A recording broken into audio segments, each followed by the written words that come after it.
Hello everyone, welcome to Prachi Radiology classes. Today I am going to discuss about structure and working of intensifying screen. तो मेरी video को and तक जरूर देखना क्योंकि ये वीडियो आपके लिए बहुत ही यूजफुल होने वाली है। जिसने मेरे चैनल को सब्सक्राइब नहीं किया है जल्दी से मेरे चैनल को पहले सब्सक्राइब कर दीजिए और ज़्यादा से ज़्यादा शेयर कीजिए। तो चलिए स्टार्ट करते हैं। इंटेंसिफाइंग स्क्रीन के स्ट्रक्चर से। Intensifying screen mainly 4 different layers की बनी हुई होती है। लेयर नंबर 1 है बेस लेयर, नंबर 2 है रिफ्लेक्टिंग लेयर, नंबर 3 है फोस्फर लेयर एंड नंबर 4 है प्रोटेक्टिव लेयर। तो ये जो लेयर है as you can see in the image, this is the base layer and this is the reflecting layer, this is the phosphor layer and the last one is protecting layer. So base layer से start करते हैं। Base layer जो होती है वो कौन से material की बनी हुई होती है? बेस जो होता है वो पॉलिस्टर का बना हुआ होता है और बेस की थिकनेस अबाउट 1 mm होती है। बेस लेयर का क्या काम होता है? बेस जो होता है वो मैकेनिकल सपोर्ट की तरह से सर्व करता है, जिसके ऊपर रिफ्लेक्टिंग लेयर, फॉस्फर लेयर और प्रोटेक्टिव लेयर माउंटेड होती है। As you can see in the image, this is the base layer। ये क्या है? बेस लेयर है और इसके ऊपर रिफ्लेक्टिंग लेयर, फॉस्फर लेयर और प्रोटेक्टिव लेयर माउंटेड होती हैं। इसके अलावा जो बेस होता है, ये जो मटेरियल होता है हमेशा मॉइस्चर फ्री होना चाहिए और रेडिएशन से डैमेज नहीं होना चाहिए।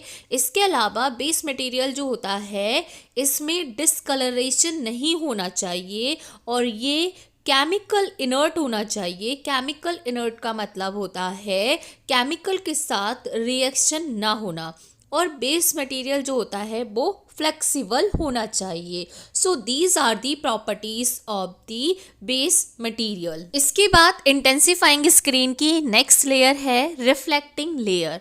जो रिफ्लेक्टिंग लेयर होती है वो एक वाइट सब्सटेंस यानी कि टाइटेनियम डाइऑक्साइड या फिर मैग्नीशियम ऑक्साइड की बनी होती है।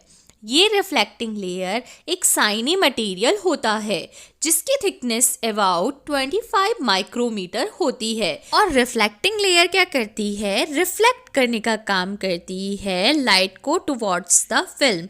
तो ये जो रिफ्लेक्टिंग लेयर है ये लाइट को रिफ्लेक्ट करती है टुवर्ड्स द फिल्म और इसकी वजह से लाइट का इमिशन आइसोट्रॉपिक होता है। आइसोट्रॉपिक का मतलब क्या होता है? आइसोट्रॉपिक मीन्स होता है कि लाइट का इमिशन इक्वल इंटेंसिटी में, इक्वल डायरेक्शन में होना। और इसके अलावा रिफ्लेक्टिंग लेयर जो होती है वो इंटेंसिफाइंग स्क्रीन की एफिशिएंसी को इंक्रीज करती है, मतलब कि लाइट फोटोन को डबल करके यानी मल्टीप्लाई करके। अगर रिफ्लेक्टिंग लेयर नहीं है दैट मीन्स कि without this layer only half of the light interact करेगी फिल्म के साथ। इसलिए रिफ्लेक्टिंग लेयर जो होती है वो ज़रूरी होती है ताकि जितनी हमको लाइट फोटोन मिले हैं वो सारे के सारे रीडायरेक्ट कर सकें टुवर्ड्स दी फिल्म। तो चलिए मैं आपको एग्जाम्पल के थ्रू समझाती हूँ। ये 2 इंटेंसिफाइंग स्क्रीन लेयर की इमेजेस है, एक में रिफ्लेक्टिंग लेयर है और एक में रिफ्लेक्टिंग लेयर नहीं है। तो हम स्टार्ट करते हैं जिसमें रिफ्लेक्टिंग लेयर है उससे। तो जब एक्सरे फोटोन क्या करता है, इंटेंसिफाइंग स्क्रीन लेयर को एक्सपोज करेगा।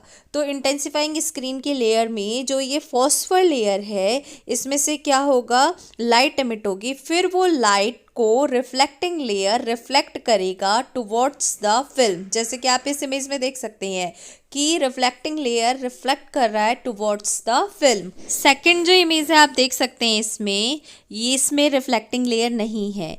जब इंटेंसिफाइंग स्क्रीन को एक्सपोज किया जाता है जिसमें रिफ्लेक्टिंग लेयर नहीं होती है तो उसकी फॉस्फर लेयर क्या करती है, लाइट का एमिशन करती है आफ्टर एक्सपोजिंग एक्सरे। जैसे ही एक्सरे से एक्सपोज होती है फॉस्फर लेयर वो लाइट का एमिशन करती है, फिर लाइट जो है वो फिल्म की साइड जाती है।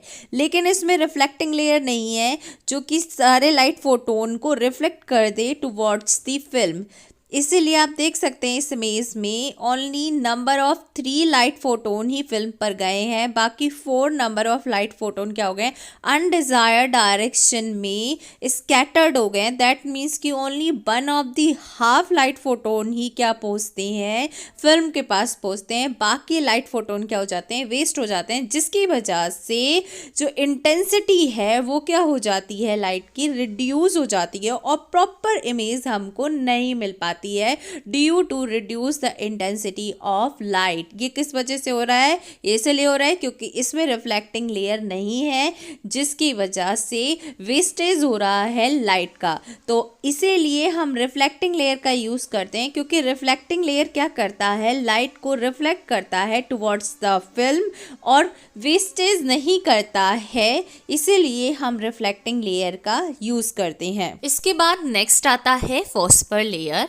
तो फॉस्फर लेयर जो होती है वो एक क्रिस्टल होता है जो कि लाइट को इमिट करता है। कैसे? तो जब इंटेंसिफाइंग स्क्रीन एक्सरे से एक्सपोज होती है तब इंटेंसिफाइंग स्क्रीन की जो फॉस्फर लेयर है वो लाइट का इमिशन करती है, फिर उस लाइट को रिफ्लेक्टिंग लेयर रिफ्लेक्ट करती है टुवर्ड्स द फिल्म। फिर उस फिल्म जो होती है वो एक्सपोज होती है लाइट से और लेटेंट इमेज का फॉर्मेशन करती है। फिर वो लेटेंट इमेज को जो फिल्म पर फॉर्म हुई है उस फिल्म को डेवलप किया जाता है। आफ्टर डेवलपिंग वो लेटेंट इमेज विजिबल इमेज में कन्वर्ट होती है। और जो फॉस्फर लेयर है उसकी थिकनेस की रेंज अबाउट 150 से 300 माइक्रोमीटर होती है और इंडिविजुअल फॉस्फर क्रिस्टल का जो साइज होता है वो अबाउट 5 से 15 माइक्रोमीटर होता है। कॉमनली जो फॉस्फर यूज होते हैं like calcium tungstate, zinc cadmium sulphide, caesium iodide and barium strontium sulphate होती हैं। फॉस्फर का हाई एटॉमिक नंबर होना चाहिए, हाई कन्वर्जन एफिशिएंसी होनी चाहिए फॉस्फर की। जो फॉस्फर हम यूज़ कर रहे हैं उसका एटॉमिक नंबर कैसा होना चाहिए, हाई होना चाहिए, उसकी कन्वर्जन एफिशिएंसी भी हाई होनी चाहिए और स्पेक्ट्रल मैचिंग होनी चाहिए, आफ्टर ग्लो लेस होना चाहिए। ये प्रॉपर्टीज़ होती हैं एक फॉस्फर मटेरियल की जो कि हम यूज़ करते हैं एज अ फॉस्फर लेयर। और ये जो फॉस्फर होते हैं ये लाइट, ह्यूमिडिटी और किसी भी एनवायरमेंटल फैक्टर से अफेक्टेड नहीं होने चाहिए। आज के टाइम में रेयर अर्थ फॉस्फर का यूज़ करते हैं।